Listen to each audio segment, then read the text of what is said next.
S K കഴക്കൂട്ടവും ഈ പറയുന്ന പോലെ പേരാവൂർ അടക്കമുള്ള മണ്ഡലങ്ങളിൽ നമ്മൾ കണ്ടത് അസാധ്യമായ അനിതര സാധാരണമായ പോരാട്ടമായിരുന്നു. കഴക്കൂട്ടത്ത് ഏറ്റവും ഒടുവിൽ റിസൾട്ട് വന്നതാണ്. ഏതാനും ചുരുങ്ങിയ വോട്ടുകൾ മാത്രം വീമുള്ളതിനോട് ജയിക്കുകയാണ്.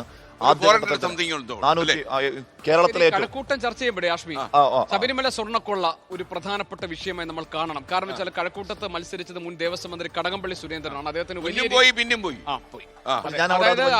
വലിയ മാനേജ്മെന്റ് മികവുള്ള ആളാണ്. അവിടെ BJP അവിടെ ആ മണ്ഡലത്തിൽ അങ്ങനെ കാര്യമായ ഒരു പ്രചരണം സത്യം പറഞ്ഞാൽ നടത്തിയില്ല.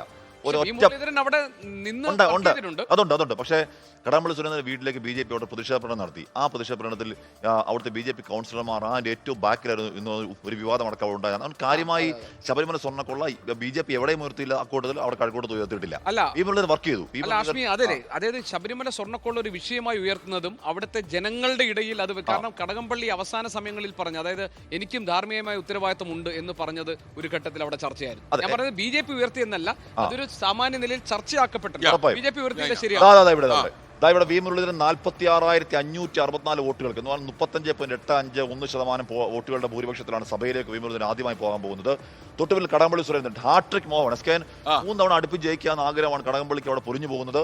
46,136 വോട്ട് എന്ന് പറഞ്ഞാൽ കേവലം 400 വോട്ടുകളുടെ മാത്രം നഷ്ടത്തിൽ രണ്ടാം സ്ഥാനത്തായി പോകുന്നു. അഡ്വക്കേറ്റ് ടി ശരത്ചന്ദ്ര പ്രസാദ് അവിടെയും അത് മോശം സ്ഥാനാർത്ഥിയൊന്നും ആയിരുന്നില്ല. 37,183 വോട്ടുകളുമായി മൂന്നാം സ്ഥാനത്ത്.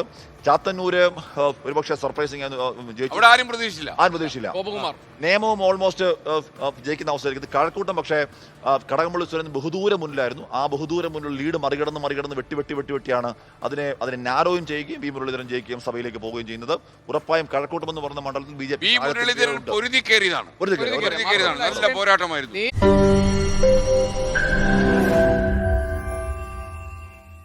ലോകത്തെവിടെയായാലും ഏത് സമയത്തും 24 വാർത്തകളും ഓഗ്മെന്റഡ് റിയാലിറ്റി പാക്കേജുകളും എക്സ്പ്ലെയിനറുകളും വിശദമായി കാണാൻ ഞങ്ങളുടെ YouTube ചാനൽ നിങ്ങൾക്ക് സബ്സ്ക്രൈബ് ചെയ്യാം.